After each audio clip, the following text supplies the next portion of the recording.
Bueno, vamos a hacer un corte de caja de cómo va la crisis sanitaria y económica por el COVID-19. Decirles que aquí en la Ciudad de México ya pasamos el semáforo de rojo a anaranjado. Héctor, ¿cómo ves? ¿Vamos por la senda adecuada? Pues mira, nos decía Javier en una de las conversaciones fuera de cámara que ya este asunto ya lo tratamos el lunes pasado, y es verdad que tratamos la convergencia del tema de la pandemia y de la crisis económica, pero la verdad es que, digamos, la aceleración que tuvieron las dos cosas en la semana que pasó, que es una de las semanas pues más complicadas, más oscuras que yo recuerde, desde luego de este gobierno, pero también de otros, es que la aceleración fue tremenda en el sentido de que la curva de infecciones y de muertes mexicanas siguió creciendo sin misericordia hacia arriba. Llegamos a tener, digamos, al segundo lugar de muertes en el mundo por día. Ya sabemos que las infecciones están mal medidas, por tanto hay que multiplicarlas. Dijo alguna vez el zar de esto, de Gatel, que había que multiplicarlas por 8. Yo no sé por cuánto hay que multiplicarlas, pero lo que sí sé es que se parece cada vez más al desastre americano y que vamos camino al desastre americano de que va a haber, con esta apertura, sin haber controlado la pandemia, un crecimiento de las infecciones y de las muertes. Pero quizá la cuestión más dramática, desde luego, de la semana fue lo que ya hablamos del atentado, pero las cifras que salieron del comportamiento de la economía mexicana. Empezando con el Fondo Monetario Internacional, que hizo un pronóstico de un decrecimiento de la economía del menos 10.5, y cuando uno ve las cifras que salieron esta semana, entiende que ese pronóstico del Fondo Monetario pues puede estar muy cerca de la verdad, porque el índice general de actividad económica en abril mostró un decrecimiento de menos 17% en abril. Luego, la actividad turística está caída en 67%. La construcción está caída en 32%.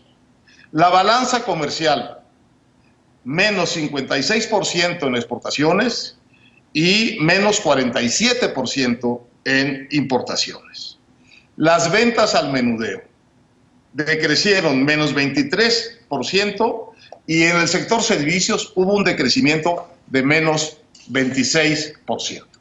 Y para ponerle la cereza en el pastel, Pemex produjo 87,000 barriles de petróleo menos al día. Entonces, esa cifra de que al final de que este año vamos a decrecer 10%, ya está aquí. Está volviéndose desempleo, falta de actividad. Es una depresión de una profundidad realmente extraordinaria. Hoy decía Jonathan Heath en uno de sus tweets que para volver al nivel que tenía, no me acuerdo cuál era, pero digamos el crecimiento de los servicios en 2018 tendría que crecer al 50%. Es decir, es una depresión realmente muy profunda. Y un gobierno, Jorge, pues que sigue, yo creo que pasmado. A nivel anecdótico, de todos los datos que presentó Héctor, que son muy impresionantes, yo les tengo una anécdota. Un amigo constructor me decía, es que sí, efectivamente, nuestro sector, la construcción, ya está abierto, ya nos dieron chance de operar, pero el problema es que están cerradas las oficinas donde se consiguen los permisos para construir. Entonces no podemos construir, ¿no, Jorge? Bueno, eso, digo, seguramente es un ejemplo de todo lo que tiene que estar sucediendo. Es decir, no echas a andar una economía compleja como la mexicana de la noche a la mañana, sobre todo cuando hay muchas partes de esa economía o bien que dependen del exterior, y en el exterior pueden haber echado a andar o no, dependiendo del rubro, del país, del momento, etcétera, ¿no? Entonces, pues no es de repente, sí, órale, ya, va. Y en segundo lugar, pues sí, llueve sobre mojado. Es decir, podemos comparar esto con cuánto va a decrecer Chile, por decir algo. Pues a lo mejor un poquito más o un poquito menos.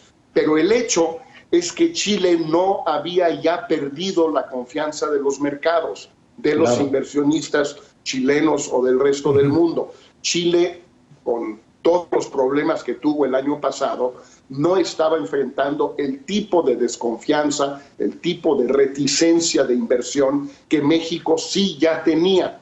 Entonces, esto se viene a sumar a lo que ya había y pues hace que resulte muy difícil que se pueda remontar en un plazo razonable. Y lo único que está argumentando el gobierno de alguna manera tácita o explícitamente es Estados Unidos otra vez, el TEMEC entre en vigor ahora y lo que nos arrastre el gasto público norteamericano y la recuperación norteamericana. Recuperación que a su vez se está complicando por una especie de repunte o como se le quiera llamar, extensión del virus a estados donde no había estado presente o donde reabrieron demasiado pronto. Florida, Texas, California, que son 3 estados muy grandes y en el caso de 2 de ellos, Texas y California, importantísimos para México.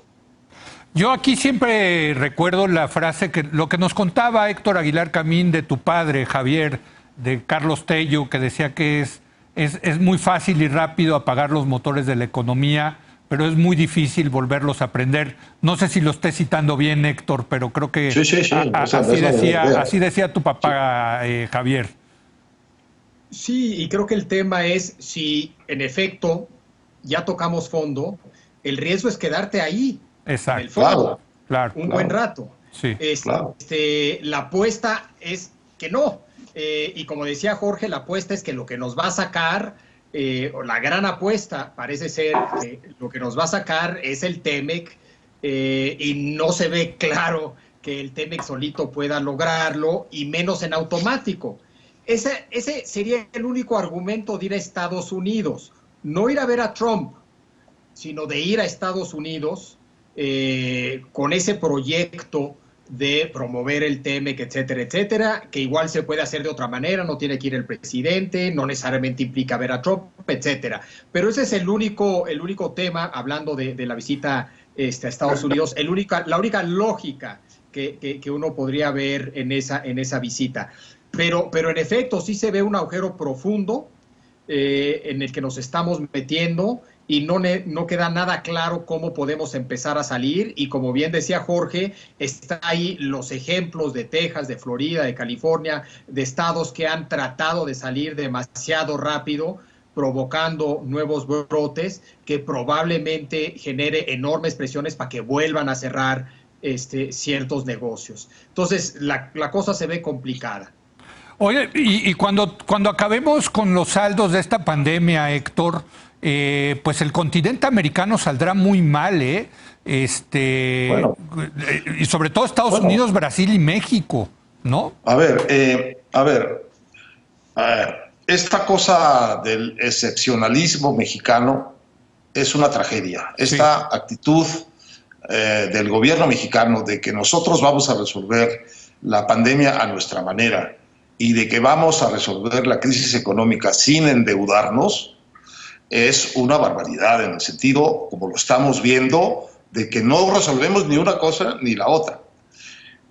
Me impresiona el momento de oportunidad perdido por el gobierno también en esto, en el sentido de que, yo no sé si ustedes recuerden, algún momento en que la sociedad, los empresarios, los opinadores, el ejemplo global del mundo le plantea al gobierno que es necesario que se endeude para que pueda con ese endeudamiento